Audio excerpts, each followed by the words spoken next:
Alright, I'm going to do some examples of some sort of conceptual capacitor circuit analysis. So I've got a circuit here that contains 4 different capacitors, and I'm going to assume that the potential difference between A and B is held constant. So these terminals A and B could be connected to a battery or an EMF. Whatever it is, I know that that is always going to be constant. And so I've got 4 scenarios that I want to consider. If I removed capacitor 1, which is this one right here, and I did not replace it, what would happen to the charge on the rest of the capacitors? So what would happen to the charge on 2, 3, and 4? If I removed capacitor 1 and I replaced it with a wire, what would happen to the charge on 2, 3, and 4? So that's the first 2 scenarios that I want to consider.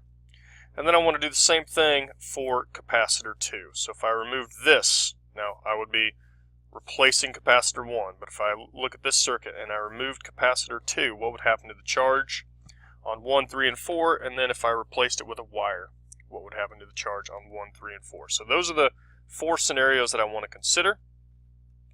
I'm going to be able to do this without actually working any calculations. I just need to know a couple of rules of thumb for capacitors, and that is that in parallel,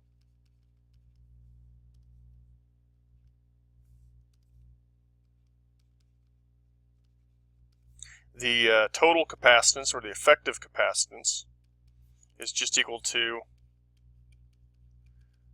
the sum of all of the capacitances, and then in series it's the inverses that add.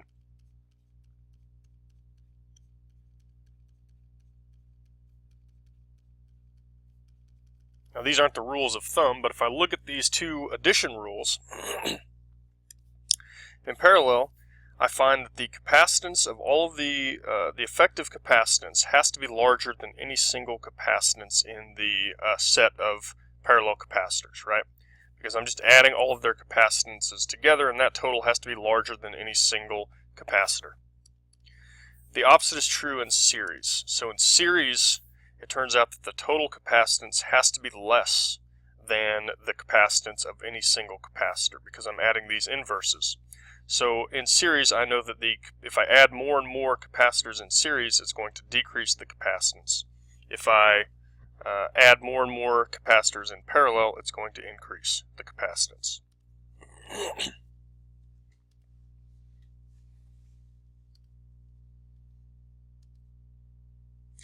And actually, let's consider that statement about the series. It's clear in parallel that as I add more and more capacitors, then the total capacitance is going to increase, right? But is it true that if I add more and more capacitors in series, that the capacitance will continue to go down? I mean, how do I know that, of course, the capacitance of those 2 together has to be less than the capacitance of any of either of those 2 capacitors, but if I added another one, perhaps the total capacitance would go up, but still be less than the capacitance of any 3. And so let me just do this. Let me look at these 4 capacitors and let me start combining them in series, 1 or 2 at a time. So let me take these and combine those. I know that this total capacitance, let me call this 1, 2, 3, and 4. The total capacitance of 1 and 2 together has to be less than C1 and has to be less than C2. Now let me take that capacitor, right, this effective capacitance, and let me add that to this third one, right? So I'm going to add these 3 together. I know that C1, 2, and 3 must be less than C3. It must be less than C1, and it must be less than C2. But it also has to be less than C1 and 2 together. All right, so as I add the 4th one, it has to be the total capacitance has to be less than the effective capacitance I calculated for the first 3. So every time I add another one, I'm going to reduce the effective capacitance. So yes, as I add more capacitors in series, the effective capacitance is going to go down. If I decrease the number of capacitors in series, then the effective capacitance will go up. All right, so let's look at the first case.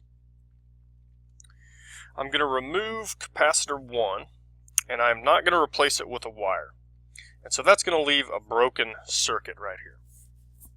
And now I want to know what happens to the charge on the other 3 capacitors. Well, this is basically the circuit that I will be left with, right? If I remove this, then it's as if 2 and 3 aren't really in the circuit.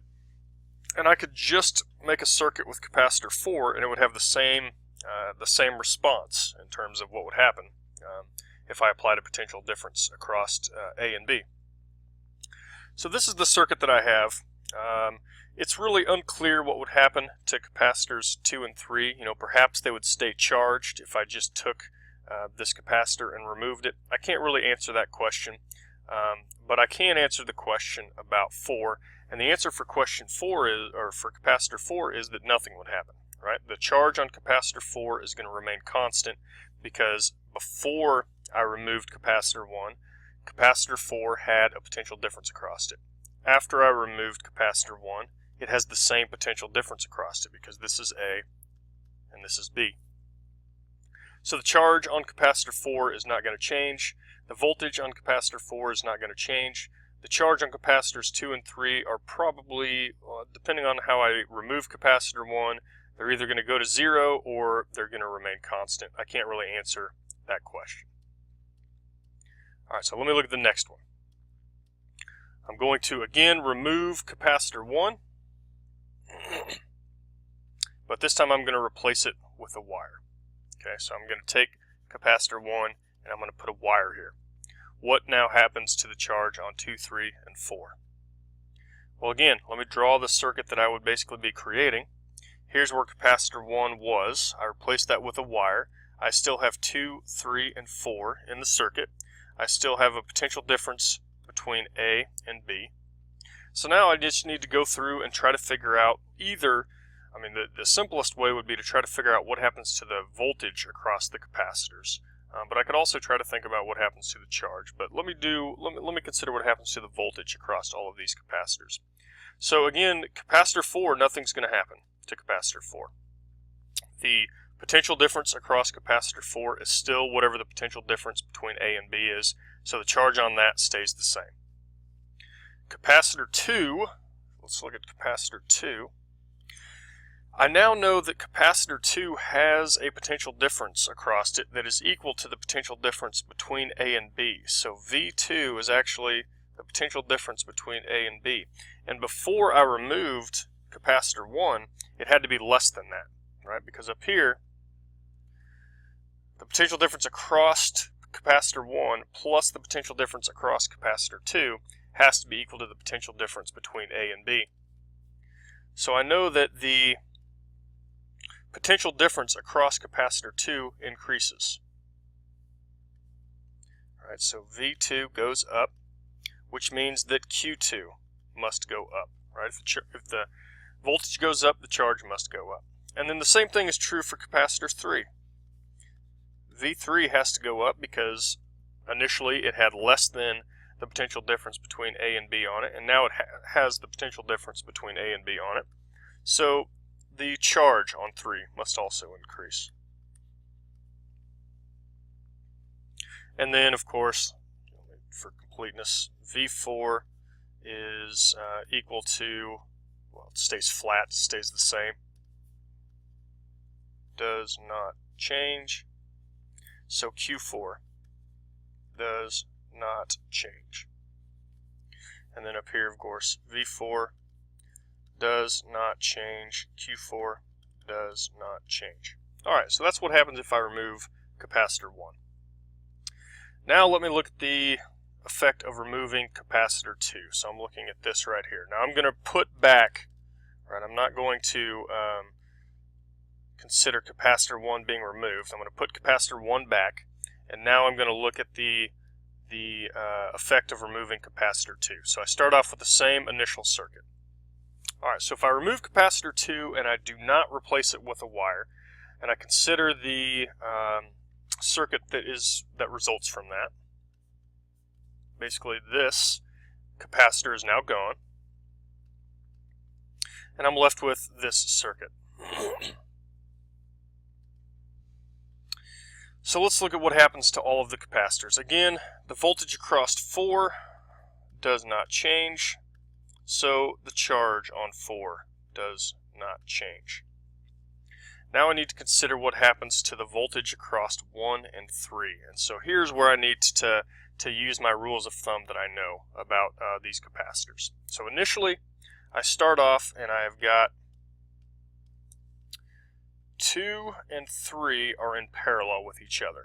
That means the effective capacitance of this thing right here, of 2 and 3 together, has to be larger than the capacitance of 3.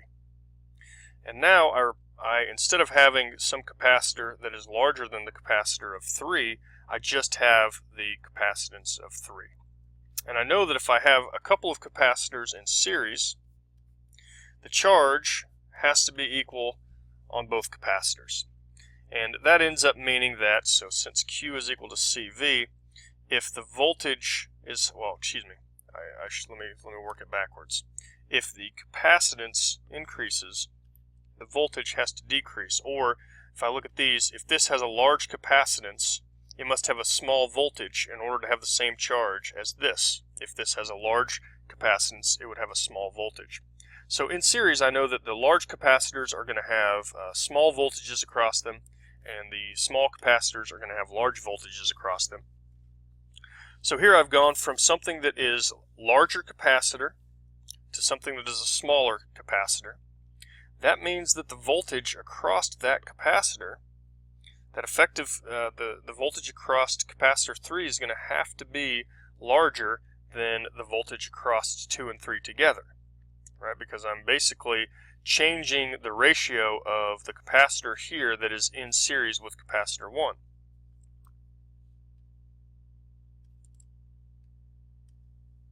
So the voltage across 3 is going to have to, let's see, the capacitance goes down, so the voltage goes up, which means that the charge would have to go up.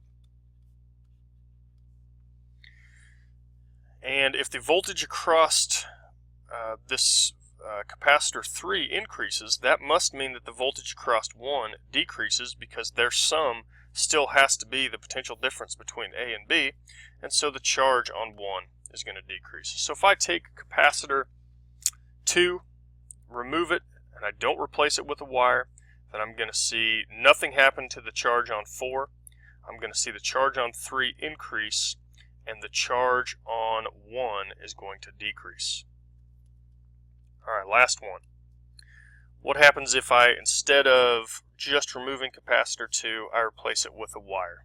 Alright, so let's look at the effective circuit that we have. Immediately I know that capacitor 3 is not going to have a potential difference across it because its two plates are connected by a wire. So I know that the charge on 3 is going to go to 0. Now it wasn't 0 before, so the charge on 3 must decrease.